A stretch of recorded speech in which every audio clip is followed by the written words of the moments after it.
अस्सलाम वालेकुम। आज की वीडियो में बात करेंगे रोटा वायरस की। अब जो रोटा वायरस होता है it is basically a common cause of viral gastroenteritis and specially in young children. इसकी इंपॉर्टेंट प्रॉपर्टीज़ क्या हैं? ये segmented double stranded RNA genome होता है which is surrounded by double layered आइकोसाहेड्रल capsid without an envelope.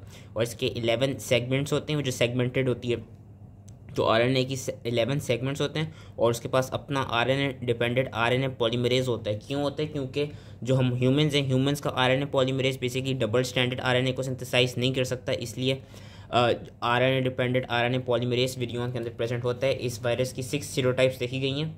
और जो इसकी outer surface protein जो होती है जिसको हम वायरल हीमोग्लोटिनिन भी कहते हैं, वो बेसिकली इसका स्पेसिफिक एंटीजन होती है। इसकी ट्रांसमिशन होती है थ्रू फीकल ओरल रूट। और ये देखा गया कि जब बच्चा 6 साल तक का हो जाता है तो तब तक उसके पास इन 6 सीरोटाइप्स में से किसी न किसी एक की एंटीबॉडी ज़रूर प्रेजेंट हो जाती है। पैथोजेनेसिस की कैसे होती है कि basically this virus replicates in the mucosal cells of small intestine, जिसकी वजह से होता क्या है, वो जो बाउल का ल्यूमेन है वहाँ पे एक्सेस सेक्रीशन कराते हैं फ्लूइड्स की एंड इलेक्ट्रोलाइट्स की। इससे क्या होता है? सॉल्ट का लॉस होता है, ग्लूकोज लॉस होता है, वाटर लॉस होता है and it leads to diarrhoea.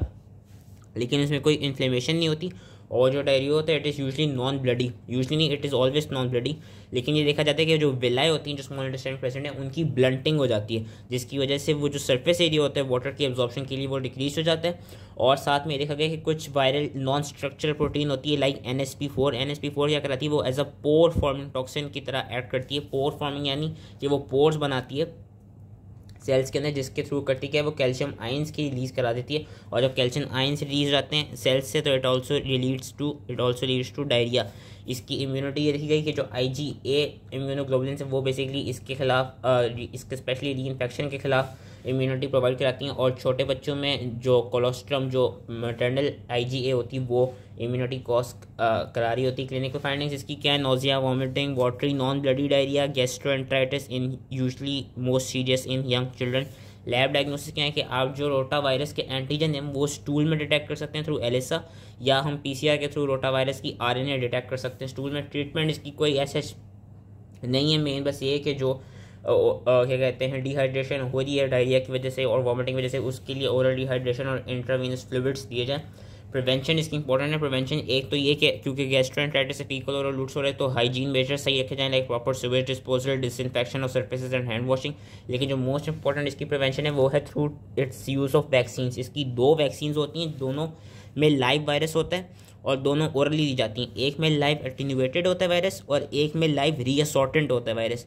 जो लाइव एटीन्यूएटेड वायरस होता है वो होती है रोटारिक्स, जो लाइव रीअसॉर्टेंट वायरस होती है वो होती है रोटाटैक। रोटारिक्स और रोटाटैक दीज आर इंपॉर्टेंट, याद रखनी है। रोटारिक्स जो है, रोटारिक्स में जो बेसिकली सेरोटाइप होती है वो होती है G1 सेरोटाइप, वेयर जो रोटाटैक के अंदर जो सेरोटाइप प्रेजेंट होती है वो होती है 5 सेरोटाइप्स होती हैं उसमें, G1, G2, G3, G4 और G9।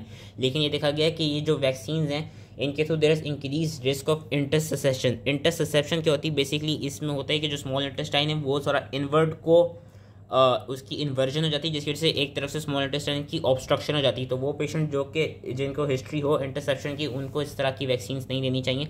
लेकिन इसका इंपॉर्टेंट बस चीज़ ये याद रखनी है कि 2 वैक्सीन हैं, रोटारिक्स एंड रोटाटैक। रोटारिक्स में एक सेरोटाइप है G1, वेरस रोटाटैक में लाइव रीअसॉर्टेंट वैक्सीन है। Rotarix is live attenuated virus RotaTeq is live reassortant और इसमें 5 स्ट्रेंड्स हैं, G1, G2, G3, G4, G9।